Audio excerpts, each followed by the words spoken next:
الحمد للہ رب العالمین والصلاة والسلام علی سید المرسلین اما بعد فاعوذ باللہ من الشیطان الرجیم بسم اللہ الرحمن الرحیم الصلاة والسلام علیک یا سیدی یا رسول اللہ وعلی آلک واصحابک یا سیدی یا حبیب اللہ۔ جیسا کہ میلاد مصطفیٰ کریم صلی اللہ علیہ وآلہ وسلم کا ذکر ہو رہا ہے، آج ہمارا میلاد النبی صلی اللہ علیہ وآلہ وسلم درس کا چوتھا لیکچر ہے، اور آج کی ہماری جو گفتگو ہے اس کا جو عنوان ہے، جو ٹاپک ہے، وہ یہ ہے کہ نبی کریم صلی اللہ علیہ وآلہ وسلم کی تخلیق سے ولادت تک کا جو سفر ہے وہ ہم بیان کریں گے۔ اس سفر کا جو آغاز ہے اس کے کچھ حصے ہیں۔ سب سے پہلا حصہ حدیث نور ہے، تو حدیث نور کے بیان سے ہم آغاز کریں گے۔ حدیث نور کیا ہے؟ وہ حدیث مبارکہ جس میں نبی کریم صلی اللہ علیہ وآلہ وسلم نے اپنے نور کی تخلیق سے لے کر کائنات کی تخلیق اور اپنی ولادت تک ہر چیز کو بیان کر دیا۔ اس حدیث مبارکہ کو امام بخاری کے استاد حضرت عبدالرزاق نے اپنی کتاب المصنف میں لکھا۔ ان کے حوالے سے پیشتر علماء کرام جو ہیں انہوں نے اپنی کتابوں میں بھی اس حدیث مبارکہ کو لکھا۔ امام کشتلانی، حضرت غوث اعظم سرکار، شیخ محقق حضرت عبدالحق محدث دہلوی، امام ربانی مجدد الافسانی، سیدی اعلیٰ حضرت امام احمد رضا خان فاضل بریلوی علیہ رحمہ جو ہیں، اور امام غزالی رحم اللہ، اور ان کے علاوہ بھی کثیر علماء کرام جو ہیں انہوں نے اپنی کتابوں میں حدیث نور کو بیان کیا ہے، لکھا ہے۔ اس کے علاوہ مسلک دیوبند جو ہے اس کے عالم دین اشرف علی تھانوی جو ہیں انہوں نے بھی اپنی کتاب میں اس کو لکھا ہے، اور مسلک اہل حدیث جو ہے اس کے عالم دین وحید الزمان جو ہیں انہوں نے بھی اپنی کتاب میں اس حدیث مبارکہ کی طرف اشارہ کیا ہے۔ اس حدیث مبارکہ کے 4 راوی ہیں۔ عبدالرزاق معمر سے روایت کرتے ہیں، وہ محمد بن منقدر سے روایت کرتے ہیں، اور وہ حضرت جابر بن عبداللہ رضی اللہ تعالیٰ عنہ سے روایت کرتے ہیں۔ اب یہ سارے جو راوی ہیں، یعنی کہ اس حدیث کے عبدالرزاق، حضرت معمر، حضرت محمد بن المنقدر اور حضرت جابر بن عبداللہ، یہ سب راوی چاروں کے چاروں یہ فقہ ہیں۔ ان کی حدیثیں جو ہیں یہ صحیح ہیں۔ حدیث مبارکہ کی طرف چلتے ہیں اور سمجھتے ہیں کہ حدیث مبارکہ کے الفاظ کیا تھے۔ حضرت جابر بن عبداللہ رضی اللہ تعالیٰ عنہ فرماتے ہیں کہ میں نے نبی کریم صلی اللہ علیہ وآلہ وسلم سے عرض کی، یا رسول اللہ صلی اللہ علیہ وآلہ وسلم، اللہ تعالیٰ نے سب سے پہلے کون سی چیز پیدا کی؟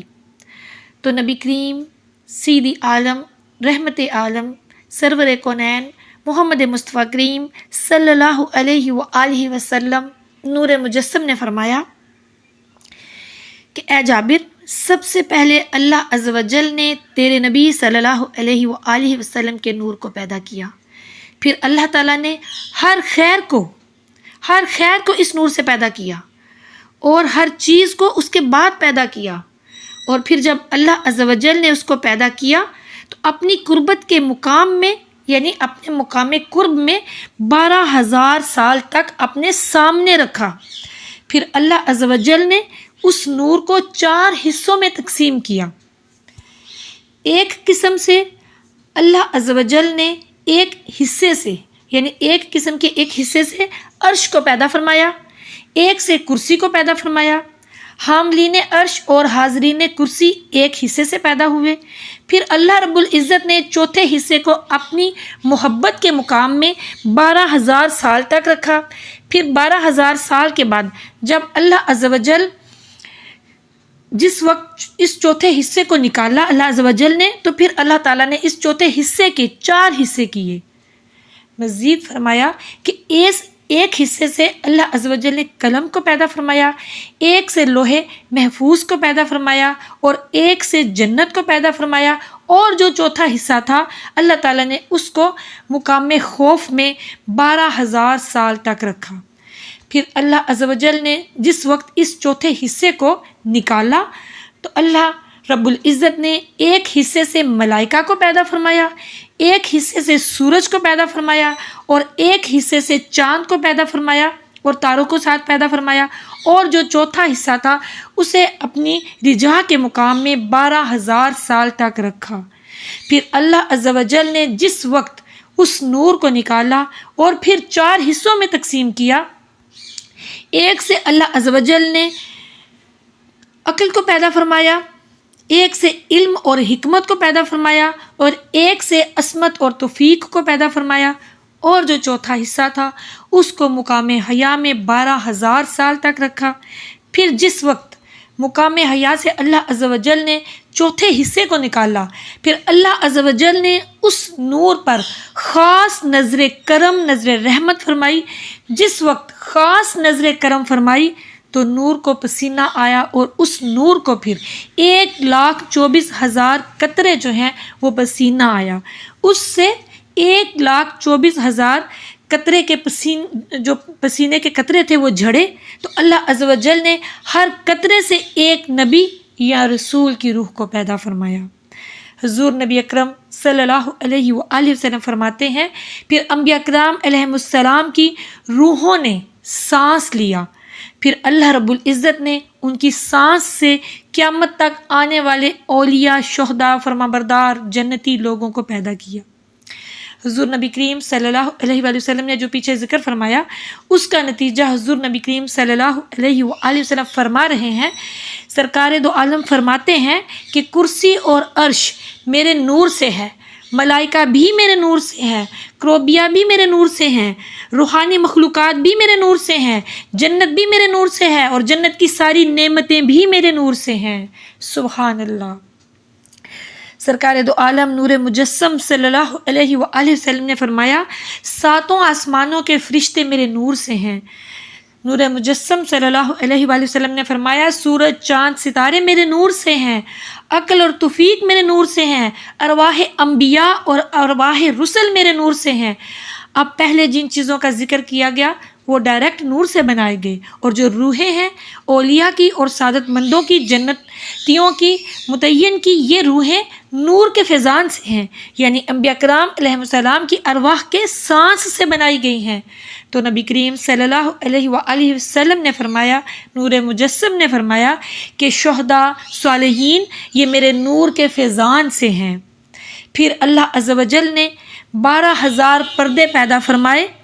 سرکار دو عالم نور مجسم صلی اللہ علیہ وآلہ وسلم فرماتے ہیں کہ اللہ عز و جل نے 12,000 پردے پیدا فرمائے، میرے نور کو ہر پردے میں 1,000 سال تک رکھا۔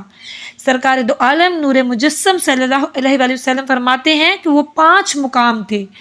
پہلا مقام عبودیت کا تھا، دوسرا مقام سکینہ کا تھا، تیسرا مقام صبر کا مقام تھا، چوتھا مقام صدق کا مقام تھا، 5واں مقام یقین کا مقام تھا، اور ہر مقام پر اللہ عز و جل نے 1,000 سال تک میرے نور کو رکھا۔ جس وقت اللہ رب العزت نے ان حجابوں سے میرے نور کو نکالا تو اللہ عز و جل نے زمین میں اس نور کو سامنے کر دیا۔ جب زمین کے سامنے کیا تو سرکار دو عالم نور مجسم صلی اللہ علیہ وآلہ وسلم فرماتے ہیں کہ ہر چیز تاریک تھی۔ جس وقت میرے نور کو اللہ نے زمین کی طرف کیا، جس طرح اندھیری رات میں چراغ جلایا جائے تو کمرہ روشن ہو جاتا ہے، سرکار دو عالم نور مجسم صلی اللہ علیہ وآلہ وسلم فرماتے ہیں میرے نور سے ساری کائنات منور ہو گئی۔ پھر اللہ عز و جل نے سیدنا حضرت آدم علیہ السلام کو پیدا کیا مٹی سے، پھر ان کی پیشانی میں اس نور کو رکھا۔ حضرت آدم علیہ السلام سے حضرت شیس علیہ السلام کی طرف پھر اب میرے نور نے سفر شروع کیا، پاک پیشانی سے پاک پیشانی کی طرف، طیب پیشانی سے طاہر پیشانی کی طرف، حتیٰ کہ سرکار دو عالم نور مجسم ہم سب کے آقا و مولا پیارے آقا کریم صلی اللہ علیہ وآلہ وسلم فرماتے ہیں کہ میرا نور حضرت سیدنا عبداللہ رضی اللہ تعالیٰ عنہ یعنی کہ نبی کریم صلی اللہ علیہ وسلم کے والد محترم ان کے سلب میں پہنچا، اور وہاں سے سرکار دو عالم فرماتے ہیں کہ میری پیاری امی جان سیدہ آمینہ رضی اللہ تعالیٰ عنہ کے رحم میں منتقل ہوا۔ پھر اللہ عز و جل نے سرکار دو عالم نور مجسم صلی اللہ علیہ وسلم فرماتے ہیں کہ پھر اللہ عز و جل مجھے دنیا میں لے کر آیا۔ اللہ رب العزت نے مجھے سید الانبیاء بنایا، خاتم النبیین بنایا، رحمت للعالمین بنایا، قائد الحر المجددین بنایا۔ سبحان اللہ۔ پھر ہمارے پیارے آقا مولا سیدنا محمد مصطفیٰ کریم نور مجسم رحمت عالم صلی اللہ علیہ وآلہ وسلم نے فرمایا کہ اے جابر، اس طرح رب نے تیرے نبی کی تخلیق فرمائی۔ سبحان اللہ۔ یہ حدیث نور تھی جو آپ کے ساتھ بیان کی گئی، جس میں نبی کریم صلی اللہ علیہ وآلہ وسلم نے خود اپنی تخلیق کے بارے میں بتایا کہ حضور نبی کریم نور مجسم رحمت عالم ہم سب کے آقا و مولا پیارے آقا کریم صلی اللہ علیہ وآلہ وسلم کی جو ولادت ہے، ان کی جو تخلیق ہے وہ کس طرح سے شروع ہوئی، کن مراحل سے گزرتے ہوئے سرکار دو عالم صلی اللہ علیہ وآلہ وسلم دنیا میں تشریف لائے، اور دنیا میں تشریف لا کر بھی ہر طرف نور کی کرنیں بکھیر دیں۔ سبحان اللہ۔ اللہ عز و جل سے دعا ہے کہ وہ ہمیں پیارے آقا کریم صلی اللہ علیہ وآلہ وسلم کا قرب عطا فرمائے، اور پیارے آقا کریم صلی اللہ علیہ وآلہ وسلم کے نور سے ہمارے دلوں کو منور فرما دے۔ آمین ثم آمین۔